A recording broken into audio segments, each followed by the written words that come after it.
Praktik baik pembelajaran berdiferensiasi mendorong analisis sains murid dalam menghadapi berita hoaks.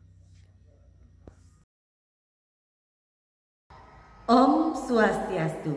Assalamualaikum warahmatullahi wabarakatuh. Salam sejahtera bagi kita semua. Shalom, Namo Buddhaya, salam kebajikan.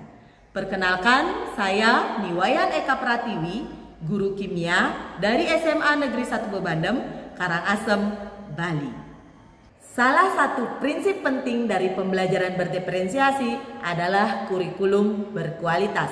Belajar kimia bukan hanya sekedar hafalan, tetapi bagaimana pemahaman realita murid terkait kebutuhan dalam kehidupan mereka. Hasil pengamatan menunjukkan bahwa realita kehidupan murid saat ini adalah tidak terpisahkan dari handphone. Mereka mengakses berbagai hal melalui handphone seperti media sosial yang rentan terhadap berita hoaks, termasuk hoaks sains. Bagaimana pembelajaran berdiferensiasi membantu murid mencapai tujuan pembelajaran sekaligus mendorong analisis sains murid dalam menghadapi berita hoaks? Mari kita simak video berikut ini. Asesmen awal gaya belajar menunjukkan anak-anak memiliki gaya belajar auditori, visual, dan kinestetik. Data ini menjadi dasar dalam mempersiapkan konten pembelajaran yang saya kemas dalam Google Site yang dibangun di akun Belajar ID. Ini sangat mudah diakses murid dengan handphone mereka, kapan saja dan di mana saja. Mereka dapat memilih konten sesuai dengan gaya belajar. Hari ini kita akan belajar tentang jenis-jenis reaksi dan sifat-sifatnya. Sebelum mulai, ngecek dulu pengetahuan awal kalian tentang jenis-jenis dan kesamaan reaksi. Semua bawa HP? Silakan keluarkan handphonenya. Asesmen awal kognitif dengan kuisis bertujuan untuk memetakan pengetahuan murid tentang ciri-ciri dan jenis reaksi kimia. Data hasil asesmen awal menunjukkan bahwa murid telah memiliki pengetahuan awal namun masih kurang. Ini dipergunakan untuk menentukan langkah pembelajaran. Tindakan yang dilakukan adalah mengakses kembali Google Site dan diskusi kelas tentang ciri dan jenis reaksi kimia. Namun mereka masih belum paham. Ditindaklanjuti lagi dengan mencoba langsung untuk melihat langsung ciri-ciri reaksi kimia tersebut.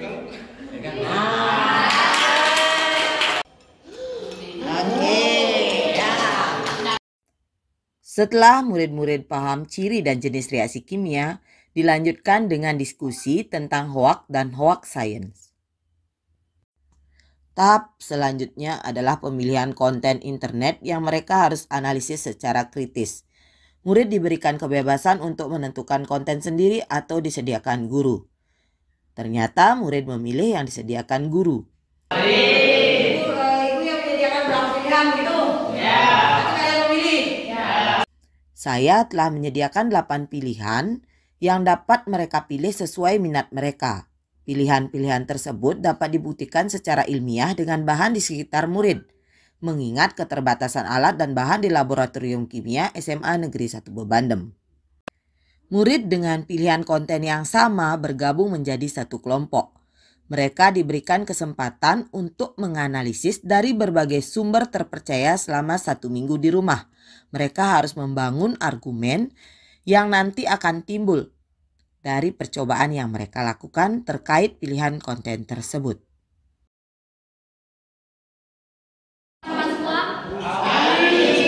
Pada pagi hari ini kami berempat akan melakukan percobaan pada benda ini. Apa kalian tahu ini apa?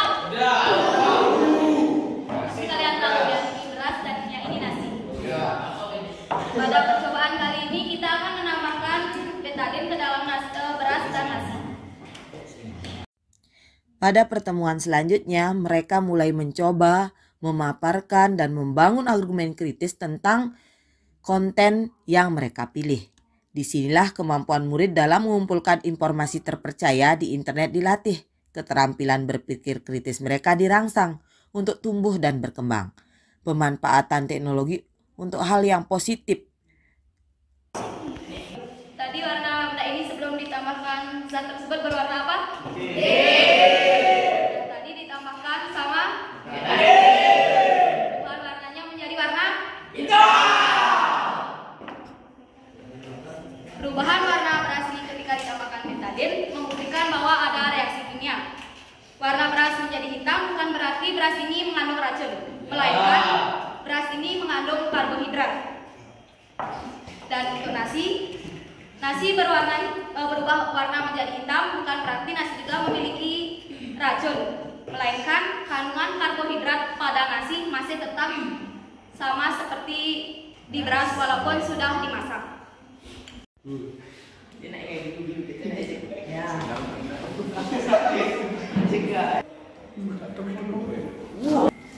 Mengapa kopi ini bisa terbakar?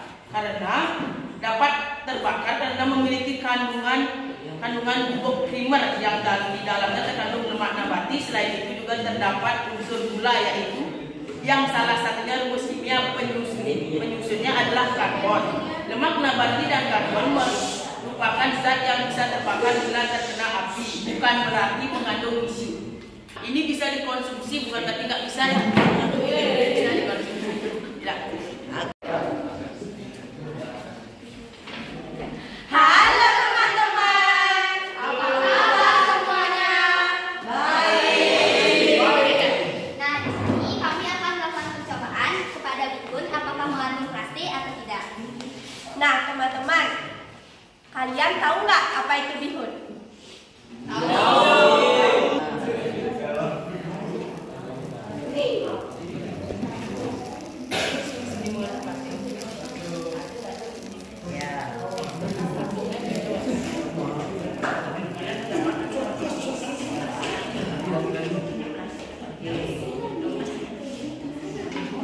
Nah, teman-teman, mengapa bihun itu bisa terbakar?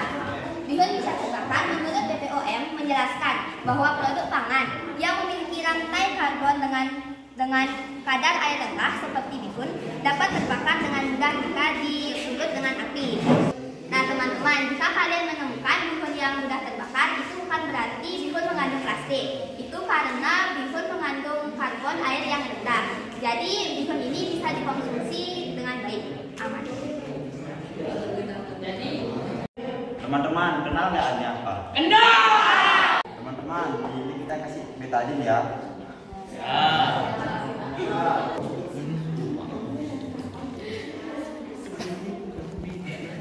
Warnanya ada di apa ini? Warnanya hitam, biru dan ungu pekat. Ada tahu mengapa mini bisa berubah warnanya? Karena mini mengandung akripolitin pada karbohidrat pati yang bereaksi terhadap indoin seperti betadin akan memberikan efek pewarnaan. Ini mengandung karbohidrat.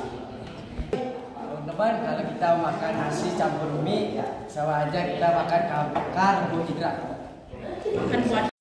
Semua kelompok mendapatkan kesempatan yang sama untuk memaparkan hasil analisis mereka. Kemudian dibakar. Nah, dan di sini tidak terbakar karena yang terbakar terlebih dahulu adalah alkohol dan air akan melindungi uang dari api. Murid membangun ulang analisis dan argumennya berdasarkan masukan dari teman dan guru, menyajikannya dengan cara yang mereka sukai di portofolio digital murid di Padlet. Portofolio ini adalah rekaman pembelajaran mereka selama 1 semester. Hasilnya inilah dinilai sebagai penilaian dari tujuan pembelajaran ini. Di akhir, murid menyimpulkan pembelajaran yang mereka peroleh dan merefleksi pembelajaran hari ini untuk perbaikan pembelajaran selanjutnya. Hasil refleksi dapat dilihat sebagai berikut.